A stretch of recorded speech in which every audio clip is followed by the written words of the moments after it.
High everyone, once again welcome back to Vishakha Cooks. कैऱ्यांचा season सुरू झाला आहे. म्हटलं चला आंबट गोड तिखट अशी झटपट होणारी इन्स्टंट रेसिपी म्हणजे मेथांबा ती करूयात.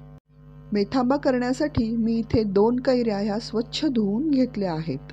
चवीला आंबटपणा कमी असणारी तोतापुरी कैरी ही मी इथे वापरली आहे. आपल्या आवडीनुसार आपण इथे लहान मोठ्या फोडी ह्या करून घेणार आहोत. कैरीमध्ये अशा पद्धतीची कोय असेल तर ती काढून टाकावी, कारण ही कडवट असते, आणि बाटा असेल तर तो वापरला तरीही चालू शकतो. मेथांबाच्या फोडणीसाठी मी इथे हिंग, मोहरी, जिरे, बडीशेप, कलौंजी, त्याचप्रमाणे पाव चमचा मेथीदाणे ह्याचा वापर केला आहे. तसेच मी इथे 1 लवंग आणि दालचिनीही घेतली आहे. कढईतलं तेल छान तापलं की आपल्याला फोडणीचं साहित्य हे ह्यावर घालायचं आहे आणि छान तडतडू द्यायचं आहे. लगेच आपल्याला कैरीच्या फोडीही घालून घ्यायच्या आहेत आणि सगळं व्यवस्थित मिक्स करून घ्यायचं आहे. हिंग हा मी फोडणीत न घालता वरून घातला होता. मेथीचं प्रमाण तुम्हाला वाढवायचं असेल तर तुम्ही वाढवूही शकता. नंतर मी त्याच्यामध्ये पाव चमचा हळद आणि 1 ते 1.5 चमचा लाल तिखटही घालून घेतला आहे.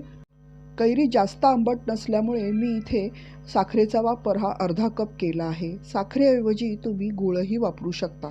आणि लगेच मी ह्याच्यावर अर्धा पेला पाणी घातलं आहे आणि हे व्यवस्थित मिक्स करून झाकण ठेवून ह्याला व्यवस्थित शिजू दिलं आहे. मीठ घालायला विसरलेली तेही आता मी घालून घेतलं आहे.